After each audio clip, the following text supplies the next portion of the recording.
Bantu bakithi angeke ngibingelele babudokotela boyisizwe bojabula umfana omhleja yakhe umzolo amancisa ngiswele futhi ngiqolisa. Ngine topic namhlanje ethi babudokotela TV. Please subscribe.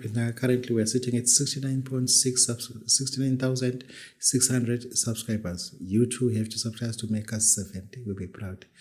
Yeah, then I had a trip that was scheduled for me to travel to Mangumede in Mozambique. That has been cancelled.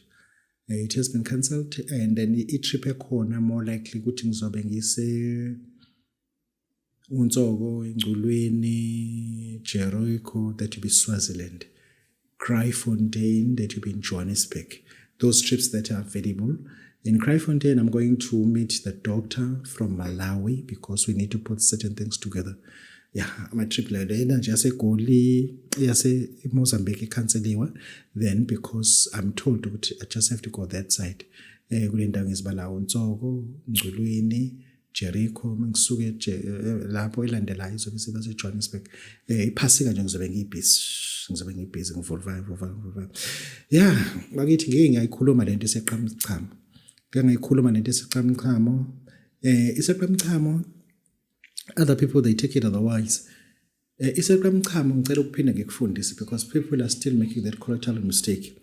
Uma uthenga iseqhamchamo babudokotela sefika ngethabhe emhlophe ngaka. Uma sesifikile kuwena uzokha into encane half a teaspoon uyibeke esandleni. Musukha umchamo wakho wasekuseni umixeke nalento. Angisho ukuthi mixe yonke nomchamo. Ikha into encane uyimixe lento uma usuyosebenzisa iseqhamchamo. Iseqhamchamo sihle kakhulu uma kuukuthi khona into oyidayisayo ufuna abantu bayeqe. Iseqhamchamo sizosebenza. Iseqhamchamo sihle kakhulu uma uzosisebenzisa nje kanti vese kunomuntu wesifazana omlandelayo and lo muntu wesifazana waseqa into izongena kuyena. Iseqhamchamo kwesihleke entweni eziningi la ofuna ukucontrola khona i-environment. Iseqhamchamo kwesi right. Abantu sabanika ngo-1,000 because our intention is not bad. Sibanika nje 1,000 rand. Reason why our intention is not bad at all. Then ke iseqhamchamo ke lesengisho ukuthi nawe uthi uyasifuna. Ngicela ukuthi ungathi uma ufika ekhaya uthi kade babudokotela ngizama ukufonela ngifuna ukwazi ukuthi ngisimixe sonke nomchamo. The answer is no. Ikakhulukazi abantu abathi badayisa emgaqweni. Lawo abantu abathi banama tech shop engane zifike zime ngapha abe ngapha umuntu sithele lapha abantu bame phezulu kwazo. Iseqhamchamo ke leso. Iseqhamchamo what I like a lot ngaso ukuthi uma unomuntu wesilisa ongafuni ukuhlaliseka kahle phansi uyakwazi ukuthi usifake ezicathulweni zakhe. Uvese uzofaka amasokisi ahambe ngenyawo. Sifake ezicathulweni zakhe. Ngeke azasibone. Sifake emabhuzweni akhe ngeke azasibone. Anything ayigqoka ngeke azasibone. Sifake lapha emotweni lapha ngeke azasibone because isupowder sebrand just disappears. Sifuna ukunibona nisizakala but we cannot force you to nisizakala unless you people you want to ukuthi nisizakala. After iseqhamchamo. Then sike sakhuluma kubantu ngovala mazibuko but ngenza i-disclaimer ukuthi angisho ukuthi ungakhokha. Uvala mazibuko it's terrible, it is bad. Khona omunye othe unawo 3,000 rand ufuna ngemva lesikweleti sa 14 million. Ngathi mina ucela ukudlala wena nje ucela ukudlala nje. Into ocela yona ukudlala kuphela. Then sikuphethe kuvala mazibuko kodwa ngicela ukuthi sibambisaneni nawe ijengisa ukuba sober and conscious about what you want. Yebo. Kunezinto ongeke ungifonele ngazo uthi unesikweti abantu abakoleta imali engaphezulu ko10 meter 20 meter bafike mina ehlale nawo phansi siza ukuthi lento ingenzeka eniqala ukuthi yenzeka kanjani ukuthi ukoleta imali engaka bese sibheka ukuthi yini enye edala photo ulandeleke wazi leyo nto oqala ekulandela siyilayishe kwiquantum before siqhubeke ngoba kunesikhathi la ofuna ukuthi ufake uvala masibo kodwa ulayishe iquantum uqala. This is babudokotela code bayazi abantu esikhuluma nabo la. Disclaimer angisho ukuthi ungakhokhi. Hamba ukhokha uma usakwazi but uma usakwazi ukukhokha uzake uthathe uvala mazibuko usambe soyivala le nto leyo. Uyazi ezinye izinto lepinyangeni we got skills ezahlukahlukene. Abanye bethu epinyangeni bane skills sokushumayela, abanye sokudlala ibhola, abanye sokujima, zihlukene ngama skills. Abanye sokucula. Mina ngisafuna ukuthi ke sibuke iskill esingake sisi-apply if it's needed. Sales tuition. Ukuthi how to sell things ezingadayiseki kubantu but make them need them. Kanti bengazidingi. ikakhulukazi ama-insurance brokers, I wish I can have a sit down nabo sike hlaleni phansi sibheke ukuthi yini le yenza ukuthi insurance yakhe engathengwa. Uhambe uyodayisa insurance, uyafika laphana, out of 10 people you sold 0. It's a good thing. If abantu bewu-10 uzodayisa insurance, you must not be intended to sell to somebody. No. Firstly, into efunekayo lapha kuwena kubona is to do what is called dark psychology and subscription anchoring. You are applying what is called dark psychology and subscribing anchoring. What I mean by subscribing anchoring, make them people find the need to subscribe kule nto issue, even that they don't want to buy, but they have to subscribe. Ingabusaba khona into abayicabanga bacabangele into ukuthi no, I'm not taking it now, but now I know what will take. That is subscribing and anchoring. Dark psychology, it's whereby you empty their inner soul and feed your soul of buying le nto to a dice, even that abayidingi. Educate them ukuthi kungani kubaleka kanjani ukuthi uhambe indawo ubungenayo imap yakho uhamba ubusa kubantu. Indawo obuzoyihamba 2 hours unokuyihamba 5 hours because ulokushonsale because you don't have a GPS. People into enijahile, you rushing people to sign now, but engazi to signela in. Umuntu akak-understand lokho kuqala ukuthi one day I did say that ukuthi education is very expensive, but into expensive kakhulu kuba illiteracy. Because umuntu ongafundile ukhokhela izinto ezingakhokhelwa. Umuntu ongafundile udeliver incwadi emsebenzini, into bengayenza ehlele endlini nge-email. Umuntu ongafundile udeliver izithombe zakhe kumuntu afika ayishiya athi angiyishile izithombe enganeni. Into bengayishutha nje lento ayithumele nge-email because illiteracy. Engisho ukuthi before you sell something to people, educate them about insurance. Educate them ukuthi ungabe nayo i-funeral cover into vese yabafazi leyo, but uma ungenayo wena ndoda, into vese eyenza ukuthi izingane zakho uma ushona kade udrive, kuba lula ukuthi zibe zisebenzi zamanye amadoda anganganawe ngoba wena wafa wangashiya ukuthi wawungenayo i-funeral policy. Yathi imoto imikuhlafaza uphuma uyimfino laphayana and ayikho ipolice ayikhavile. And then once umuntu wabona umuzi wakho wabuka ingane zakhe azithandayo ukuthi even that I'll die, but I don't want ukuthi ingane zami mase ngifile mase ngiqhubeka, ngifuna ziqhubeke ziphile le lifestyle at least ehla ngo-75% because u-25% kwakuyimina, but at least ingane zami bekukhona ukwenza noma ngabe izokwehla imali but akabayithola, but akube khona imali ezobaphilisa. Awukwazi uqhamuka usudayisela umuntu ipolicy umnika into enawasibona isidingo sayo. Isizathu sokuthi udayisa ngezindlu endaweni ezibizayo uthi abantu abaphuma kule ndawo abahlala kuzona, first ungamtshela ukuthi indlu imali, nimtshela ukuthi ama-benefit okuhlala kule ndawo, uma usumtshela futhi ama-disadvantage ukuthi uhlale kule ndawo uhlala kuyona. Njengamanje umuntu ohlala kaMjaheni vala lo muntu lo ufuna uzibuza ukuthi if wena nje uhlala kaMjaheni nje ungathi uhamba nge-wheelchair, what will happen to kuwena? Le ndawo i-accessible nge-wheelchair. Le ndawo kaMjaheni njengoba iy'ngane zakho zamantombazane ufuna ukuzibona zikhulela lana in case ushona. That is whereby you can able to sell a house that is expensive. Because umuntu akasathengi indlu, uthenga i-protection.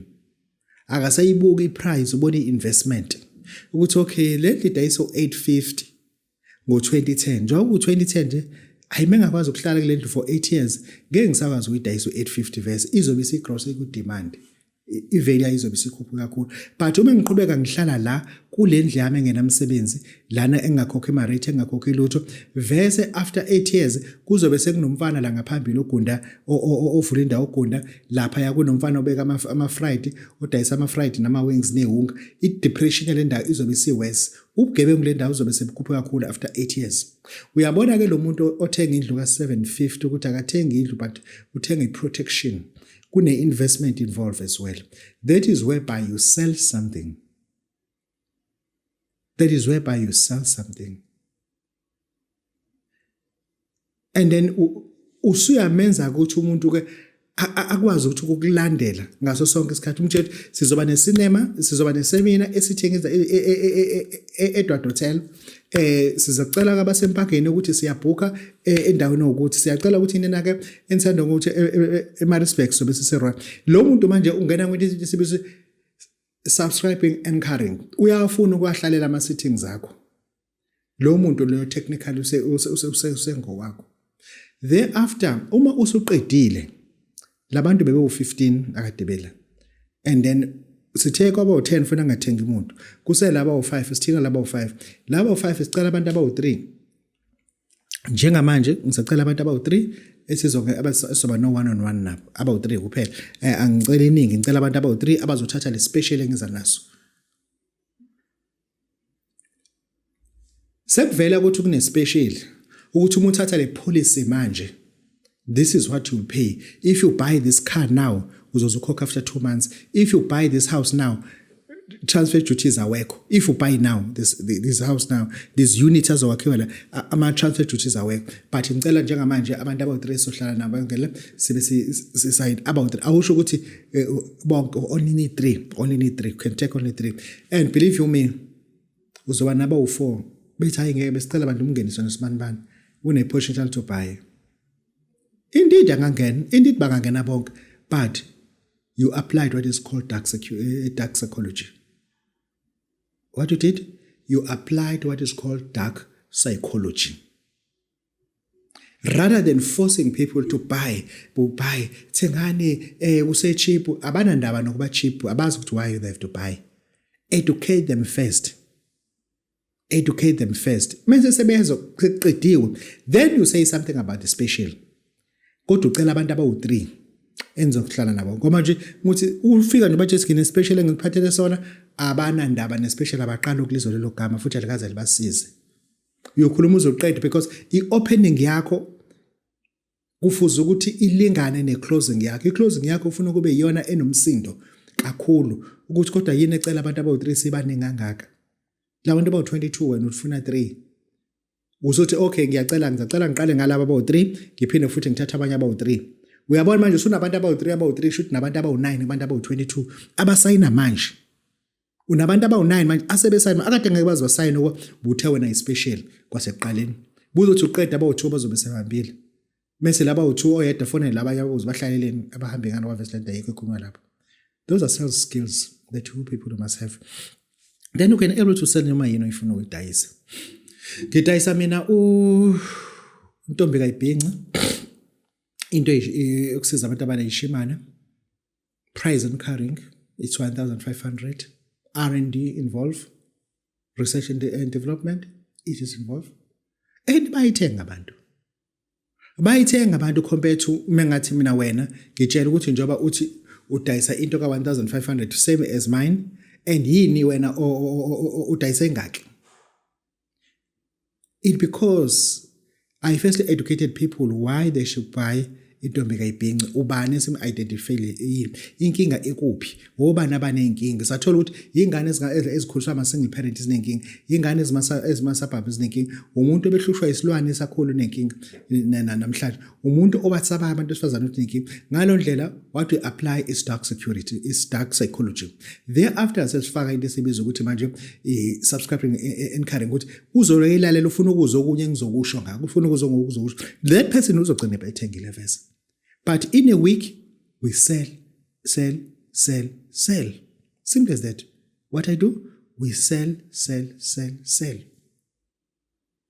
Lento ke sizolokhu siyifaka into zaka-sales because wena ongadayisi uyadayiselwa. Ngilalela. Wena ongadayisi lutho ongazwani ukudayisa ngoba kudayiselwa wena. Wena uyi-customer, that is why ungafuna ama-customer. Being a customer, you minute yourself. You don't grow yourself. Being a customer. Because you are a customer kubantu abaningi but you never supply anything to anyone. Akekho umuntu olindele into ephuma kuwena. Akekho umuntu akho proof of payment oyilindele because you have never said that you are selling anything. Wena you are about to send payment to certain individuals. Kuneyitolo wazi ujob uzohola njengomhla 15 ufuna uyekuzona uyothenga into zakho but ayikho into kuyona okhuluma nemanager yakho bathi hayi uyazi nginento ukuthi anganoma itolo zenu singayithanda yini. Am I wrong? Am I wrong? This is Babu Dr. Voices about Jabulile. Enye into futhi edala ukuthi imoto zama-China zingakwazi ukuyibhitha kakhulu i-industry yase-West because baqhamuke sebethi imoto yi-cheap but bangasitshela ukuthi yini le-cheap kuzona. Ama-parts alezi moto they are very expensive. Ama-parts akhona they are very expensive. Usukayibona ijack ishayisile ngaphambili ngeke uzuyibona ngoba awekho ama-parts ayo imile le ishayise khona. Imile lapho ishayise khona. Manje ingakho kwezingathi kanti abantu bebefundisiwe ngemoto zama-China it was going to be easy for them people to decide to no le Q5 engihamba ngayo ngiyayiphindisa ngolanda imoto yama-China. Yabufuna ngabe manje mina imoto engihamba ngayo ngihamba nge-Audi Q5 ngihamba nge-Jeep Cherokee ngihamba nge-Jeep bani Renegade ngihamba imoto ezihamba babudodela nje lezo then mase ngizohamba nge-China ke lodwa ke iJack lezo moto angizidayisi ngani because I still find it the best compared to the Chinese cars van engihamba ngayo because asikho isikole ngisifundisiwe ngayo why I should convert all these motors to Chinese vehicles. Ngeke ngithenga ama-toys ahamba ngama-battery ngimdala ukuthi ngadlala ama-toys imoto ama-China uthi uyatshelwa nje kuthiwa lena ihamba nge-battery 3 hours awucharge ngeke kwakusho ukwazi ukuyigoli. Shutho ukwazi uhamba uhlala la uhamba mhlala lonke indawo because abakwazanga babe nesikhathi into bebejahile ukuthi sithenge imoto esingazazi. Singena kwi-channel kaBaba Dokotela inabantu abo-69,600 subscribers. We urging you to subscribe uyobona ukuthi yini esiyenzayo laphana into ozoyibona lapho uzoyithanda. Ngiyazi uzoyithanda especially wena uzoyithanda. This is Babu Dokotela Voices about Jabulile. Goodbye.